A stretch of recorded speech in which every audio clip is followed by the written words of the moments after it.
It's just all about love and life and living in freedom. That's what it's all about for me now.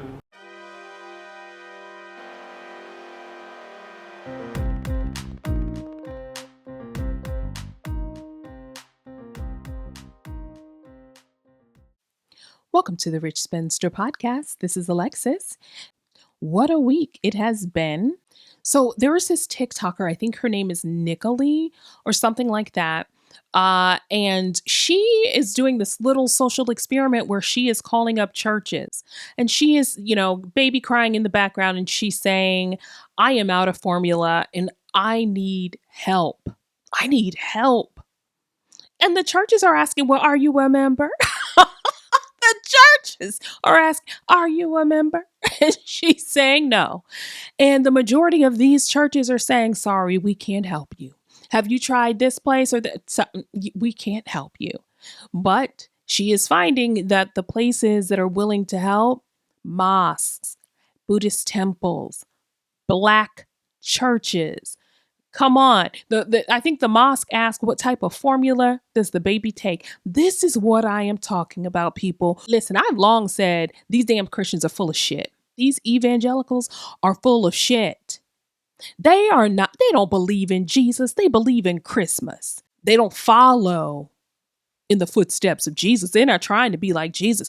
They are believers of Christmas and of Easter. They love the Christmas holidays where they can play Christmas carols about bringing tidings of comfort and fucking joy. But no comfort, nor joy do they want to bring to anyone else.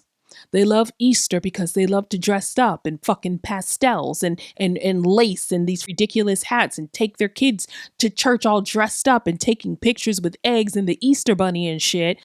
Evangelicals, especially, are the worst motherfuckers in the world, and I don't care who feels differently about it. I know the tree by the fruit it bears. You guys are full of shit. As soon as I see you with a cross around your neck, I'm suspicious because there are some people who have that cross as a reminder of their beliefs and they hold true to that cross. That cross represents the goal of their life, which is to be more like the person that was hanging from that cross. But a lot of these motherfuckers, that is just an accessory. These people are horrible people. I don't see any joy coming from these folks.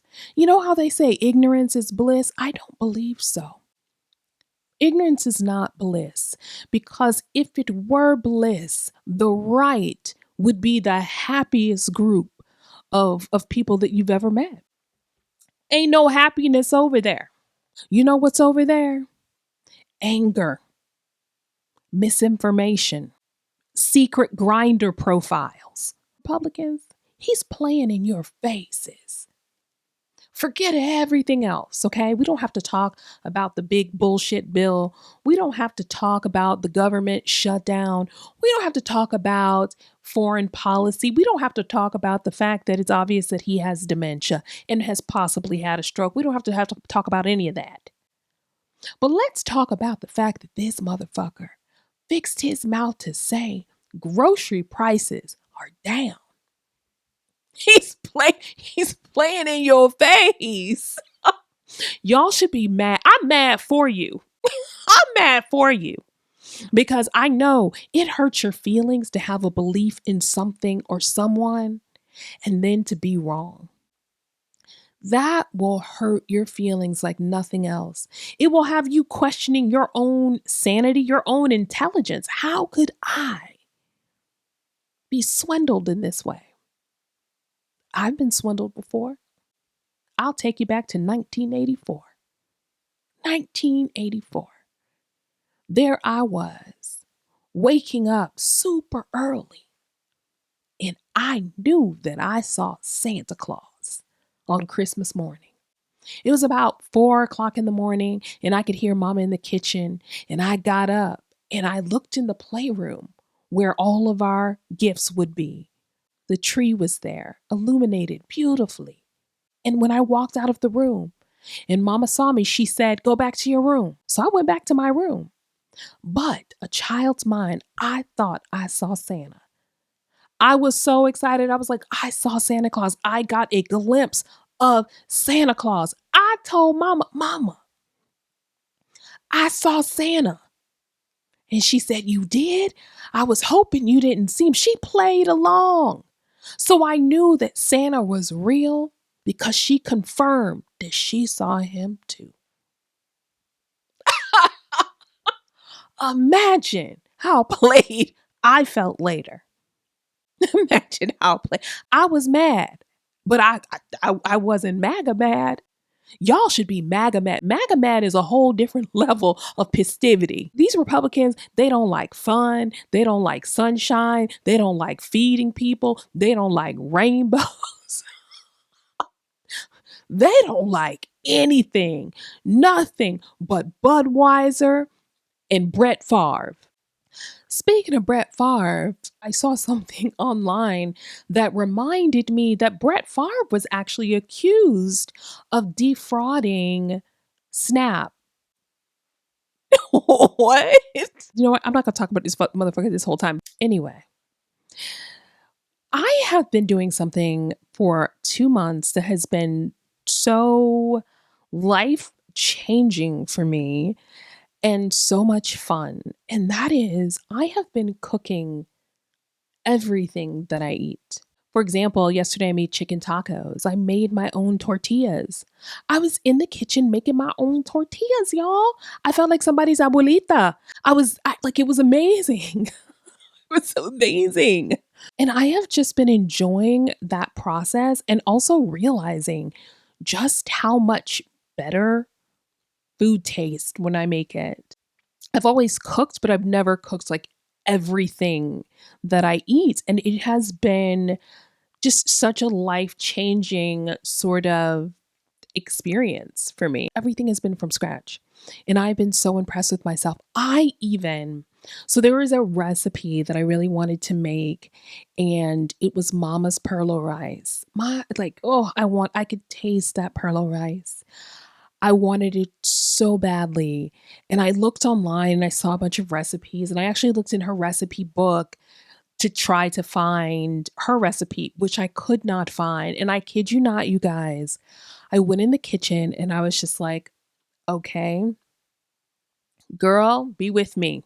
Tell me your recipe. And I made her perla rice and it tasted just like hers. It brought tears to my eyes. I wanted it so badly. And when I put the first bite in my mouth, I said, This is it. This is exactly hers. And that felt amazing. So, this is a reminder, though, for you all. If there is a recipe or something that your grandparents or your parents, or actually just anybody makes and you love it, you should go out of your way to get it. Don't wait to get it. Get it now. Now, I think I told you guys before, I don't spend a lot of time looking at like trash news. I'm not a TMZer. I don't care about celebrities. What has started to annoy me so much, even more than ever before, I think because of everything that's going on in the world, is the fact that when I log on someplace, the algorithm keeps trying to get me to give a damn about people and things that I don't care about. Kim Kardashian didn't pass the bar exam. I didn't go looking for that information. All I simply did was log on to Facebook. I have never once asked Google who Blueface is dating. I don't even know who Blueface is. It is so completely annoying. Unless it has to do with Michelle Obama, Barack Obama, Michael McDonald, or Dolly Parton, I don't give a fuck. I really, truly don't. I only need TMZ, honestly, just to tell me when a black celebrity passes away. That's pretty much all that I use TMZ for. And there is something about when certain black celebrities pass away, like I grieve. I y'all, I cannot tell you the number of times that I've gotten that alert from someone and they've sent me a TMZ link and I'm like, Lord Jesus, no, no, Lord. I don't know why. I may not know anything about the celebrity's life. I don't follow them, nothing like that. But let me tell you something, when I see that face on that TMZ link, I am distraught. I am giving all of the drama of an old Black woman. You know what else is like something that is driving me crazy? Wicked. I get it. I love Wicked. I'm in a sorority and our colors are pink and green. I love Cynthia Erivo. Her voice is she's an incredible talent. But everywhere I turn, there is a Wicked merchandise. And I mean everywhere. Do you know I was in the grocery store and they had Wicked detergent. Gain. Wicked Gain. The fuck for? What am I going to use the Gain detergent and suddenly Cynthia Erivo is going to be like, I don't know, twirling around my panties? Like, it's Wicked stuff is everywhere. It's overkill for me. I liked the show. I think it's great. I'm excited about this next film coming out. I think it's coming out this month. It's phenomenal. But damn, it's just too much. It's crazy. That's all they're trying to get us to do. Buy shit. And then buy more shit. And then buy more shit because you just not gonna be truly whole unless you get the Wicked Dawn Power Wash. What the fuck? Speaking of Dawn Power Wash, though, I don't know. Maybe it's just me, but when you guys, do you guys buy Dawn Power Wash? When you buy Dawn Power Wash, do you feel better than other people who don't buy it? Because I love Dawn Power Wash. I think like Dawn Power Wash is like, it's an achievement. It's like, okay, once you get to a place in life when you buy that regularly, I feel like you've made it. I do. I feel like you've made it if you buy Dawn Power Wash regularly. It's expensive, but it is phenomenal on everything. Dawn Power Wash, telling you, is the best thing going. That's how you know you're fully an adult, right? When shit like Dawn Power Wash hits your spot. That Dawn Power Wash hits my spot. I don't care what y'all say. There does come an age though, and I don't know what age. I think I became like an old Black woman when I hit like 40. I started saying old Black woman shit when I turned 40. I started questioning why that baby don't have on a jacket. Why that baby don't have shoes on? Why is it the middle of the day and those kids aren't in school? Oh my God, I never gave a damn about that shit when I was under 40. But all of a sudden, I'm like, it is too cold outside for that child to not be wearing sleeves. I don't know why I have become this. I have become that I can smell the rain coming.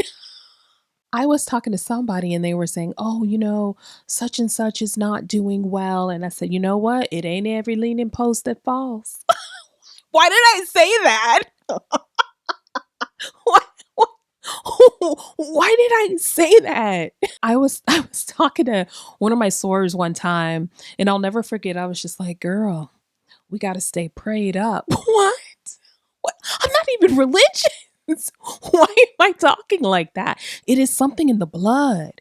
It is something that has just happened to me, and I don't know what to do about it. And then I have also started communicating without actually speaking, just with grunts and hums and things like that. Why am I communicating with grunts? What?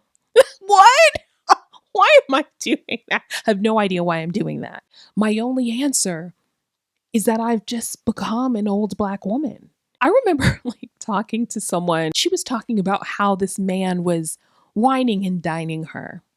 And I'm listening or whatever, and I was pretty quiet and people were asking questions. And do you know what I said? My contribution to that conversation? Girl, the cost of coochie never goes down. What? I don't even know where that came from, but it just came out. And the funny thing is, it's like I don't even think these thoughts, they just come out of me. This old black womanness. And it hasn't eased out. It's been abrupt.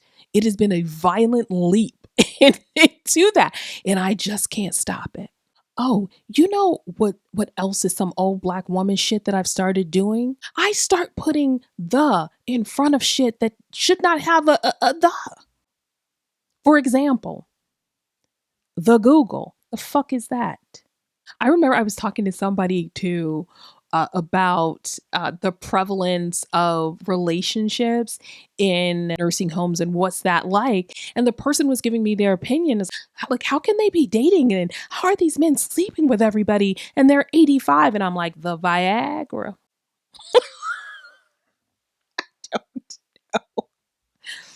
Y'all pray for me. See, look, just like that. I think maybe my old black womanness has happened for a long time because a lot of people don't know this, but my best friend actually calls me Myrtle. That is my nickname. That is my old lady name. It is Myrtle. She's like, okay, Myrtle. So Myrtle, I am, damn it. You know, it's funny too when I think about like aging and what type of older woman I'm going to be. I think I'm just going to be even more radical and open than I am right now. I remember I was talking to one of my aunts one time and she used the word pussy. And when she said pussy in that conversation, it destroyed my soul. It's like, why was she saying that? Why? I could not come to terms with the fact that she said the word pussy. And I remember texting one of my cousins when she said it, and I was like, Aunt so and so said the word pussy to me. What did I do to deserve this? But now, as I'm getting older, I want to give my nieces that same feeling. I think it's just, I want to say shit when I'm really old that's going to make them uncomfortable.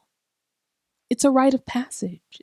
You all, it is almost Thanksgiving time. As people are preparing for Thanksgiving dinner and as they are buying their groceries and planning their meals with friends or family, whether it's a family Thanksgiving or a Friendsgiving, or whether you're doing it alone. Because there's so many lies out in the world right now and so much propaganda being put forward, I feel that I must speak the truth about something that so many people lie about in hopes that this will help someone out there. If you are listening to me, know this: turkey is bullshit. And I don't care whose turkey it is. And I know some of you all are listening right now and you're saying, not my turkey. Not my grandma's turkey, not my Aunt Eloise's turkey. Yes, their turkey too. Turkey is dry. I have never had a juicy turkey. And I know that people say, oh my gosh, no, if you make it like this, if you put 2 pounds of butter in that bitch, if you cook it this way, it does not matter. Turkey breast, the fact that people are serving that shit is like swallowing dust. I actually think the fact that people talk about a turkey being delicious, I think it's like a part of the Mandela effect. I think because so many people have this belief or have said it, you actually start to believe that it's true. And you have this false memory of biting into a juicy, delicious turkey on Thanksgiving. That never happened. And let me tell you, it may taste aight because y'all are smothering it with all that fucking gravy or whatever you're putting on it. You're putting gravy on it because the bitch is dry. I just had this conversation with one of my nieces like last week, and she was like, "Oh no, somebody makes a really good turkey." No, they don't. No, they do not. You know what else is overrated at Thanksgiving now that we're talking about this shit?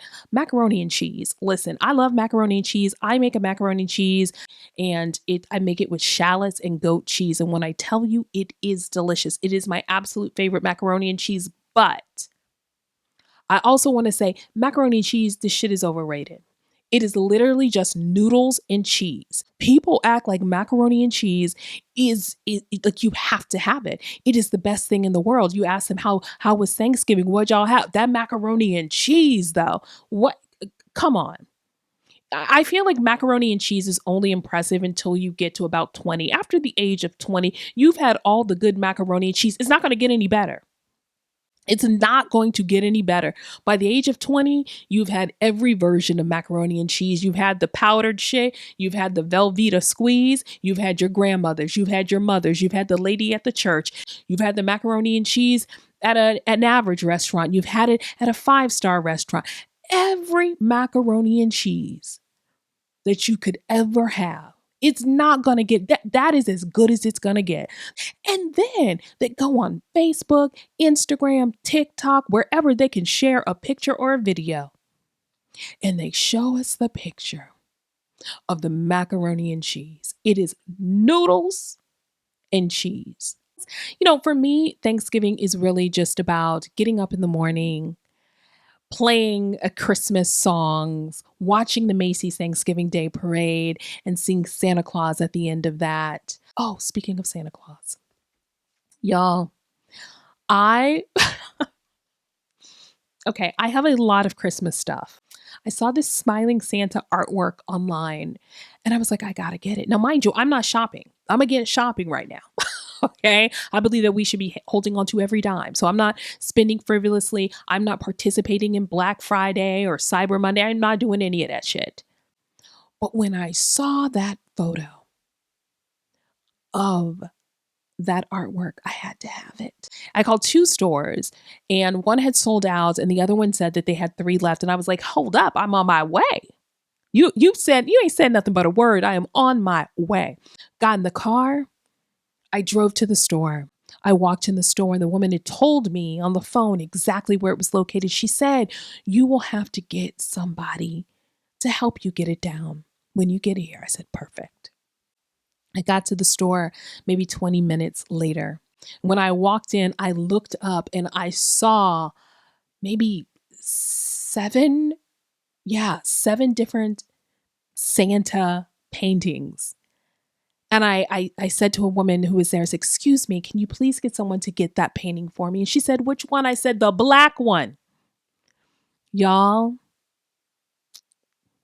here is the picture. I'm going to put the picture here in the video of my black Santa, Grady. His name is Grady. I was so excited to get Grady. I don't know. He just makes me so happy. He's a jolly looking fellow. And for those of you who don't know, Grady is a character from Sanford and Son. He was Fred Sanford's good friend.